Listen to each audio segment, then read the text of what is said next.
Welcome back to the Capture Your Confidence podcast. We are going to talk this week about healthy obsessions and how sometimes letting your kids dive into something they are passionate about can build confidence for them and for you.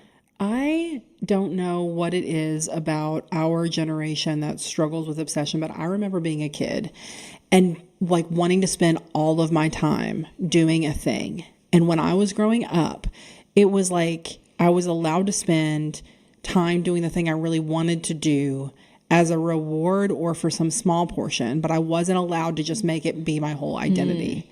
Yeah. And there were, and I've talked to my husband about this too. Like he wanted to play video games all day long. He was obsessed. He loved it. And I mean, he ended up becoming a computer engineer. Like it makes sense that he was obsessed with that component of it, but like he wasn't allowed to fully be obsessed with those things. Same thing for me. Like I wanted to sing all day long, and I would literally record tapes of myself recording harmonies over and over. I would spend hours doing it, but I wasn't allowed to do that thing until I had done ABC things that needed to get done first, Yeah, that's interesting. I don't have memories of that for myself, but I am always jealous almost or amazed when I can see my own kids focus in on something with such intensity and the ability to focus on that and not pay attention to anything else going on around them. Yeah. While it can be annoying at times, I'm also like so impressed that their brains can do that. Mm-hmm. And I think as a society, we treat obsession as either a really good or a really bad thing. Like when you look at professional athletes,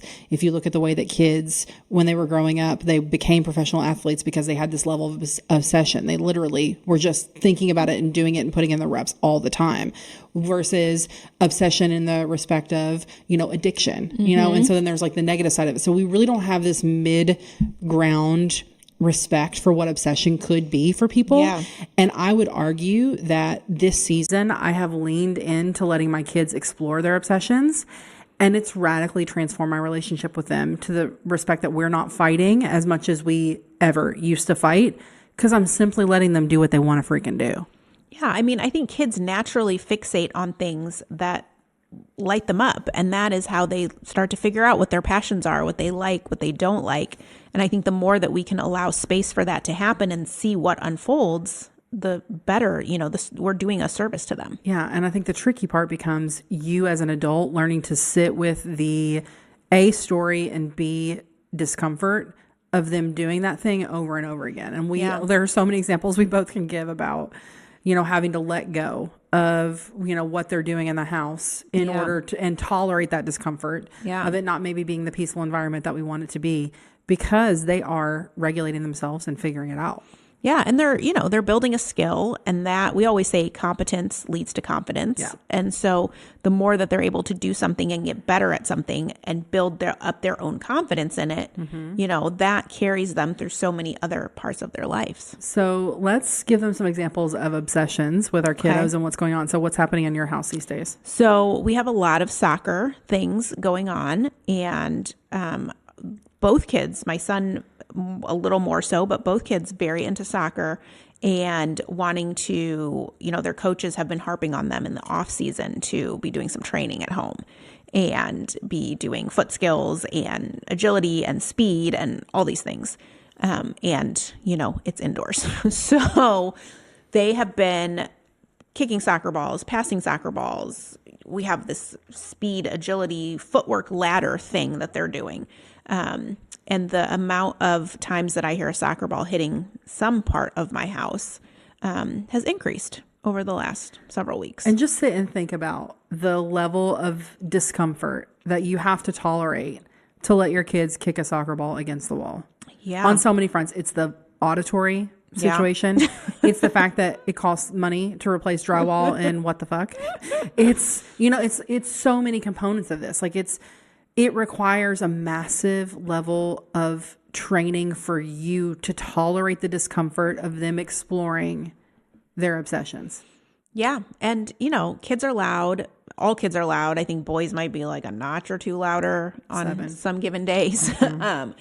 And it's work for me. Like it's actively helping me grow my confidence and my skill set, like at the same time. Mm-hmm. And I can't tell you how many times my own parents have said to me, like, I can't believe that my mom says, you have the patience of Job, because she will literally watch my kids act wild. And like the volume is like insane. And she's like, I do not understand how you have the level of patience that you do. And it's literally because I am training myself to sit with the discomfort. I am not comfortable when they are loud. Yeah. I am not comfortable when my son is rollerblading laps around my kitchen. Yeah. However, me allowing him to rollerblade laps around my kitchen has caused him to fight me less. And so I am investing in his desire to get really good at this skill and do what he wants to do, and managing my own discomfort with that so that we can build that relationship and he can feel like I understand how important it is to him to be really great at hockey. Yeah. And this is to me, it's not simple, or it's not easy. Maybe it is a little simple. This notion of removing friction where you can. And this is such an easy way to remove the friction, because this is already something that they're showing an interest in and that they want to do. Totally. And, if you look back on all the times that you put up a boundary or told your kids no, simply because it felt too loud or too uncomfortable to you, that would be a very strong mirror to look into. Because, I'll be honest with you. So many times I tell my kids to stop doing something, and it's the only reason I'm telling them to stop doing it is because it's annoying me. Yeah. Literally the only reason. And when you have to sit with that, like you're asking your children to minimize who they are and what they're doing so you can be more comfortable. Yep. Welcome to the mirror. Welcome to your own therapy session. Yep. So I was actually talking to my therapist about this, and here's what's wild. As we connected the bridge on how all of this makes sense. So in the past, 6 weeks or so, I have noticed a lot less outbursts in our house. And I was like, I don't really want to call attention to it because I'm loving that there's like a lot less outburst. And then we continue to talk, and I'm talking about some of the things that we're experiencing. Like, Cooper is literally skating for hours a day. He's skating in the house. He's skating outside. He's wearing his skates in the car to go to his grandparents' house and not taking them off. Like, the boy is part skate at this point.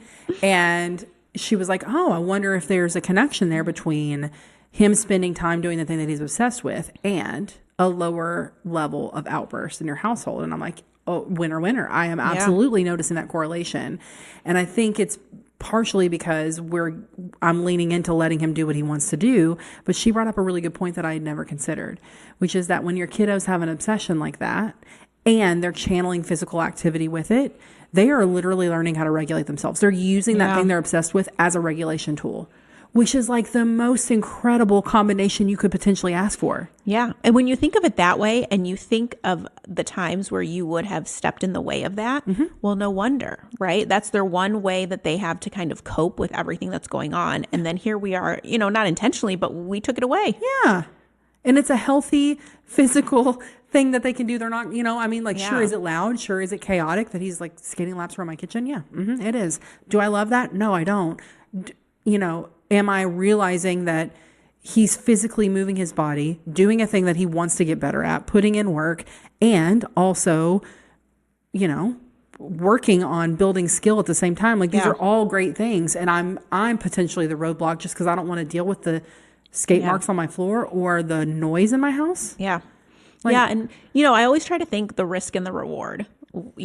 Is it worth it? Sort of an analysis. And for them the reward, right? The regulation, the thinking and feeling that what they love matters, and that we're giving them the space to explore their passions and to let some of this energy out is worth, I think, the risk of damaging my floors or my wall or maybe being loud. Right. And, there's no way that we will know what that skill build produces in the future. But what I do know is it is showing him that there is a benefit to leaning into the things that light him on fire and to putting in the reps, right? And so, it sucks to have marks on my floor. However, we are actively creating the space for him to learn what it looks like to do that work over and over again, to put in the reps even while life is happening around you, and Yeah. and the outcome of doing that too, because he's getting really good. Yeah. And so he's seeing the fruit of, oh my gosh, like I am rollerblading hours a day, and when I rollerblade hours a day, I get really, really good on the ice. Yeah. And it, as a parent, like there actually are benefits for us too, in addition to regulating our own emotions and controlling our own selves.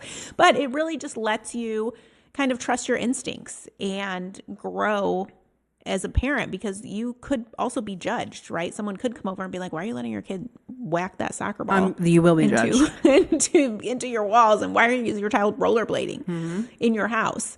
But it just strengthens your own kind of self-trust and your ability to parent in a way that you think is right. Yeah, I mean, for me, I'm always just trying to get curious about why it is that I'm asking them to do what they're doing. And it's like, when I have a really cerebral, smart kiddo. And so whenever I say not to do something, he's always asking for a justification why. But what that does is it forces me to recognize why I'm asking to do it. And often it is simply because I do not like it.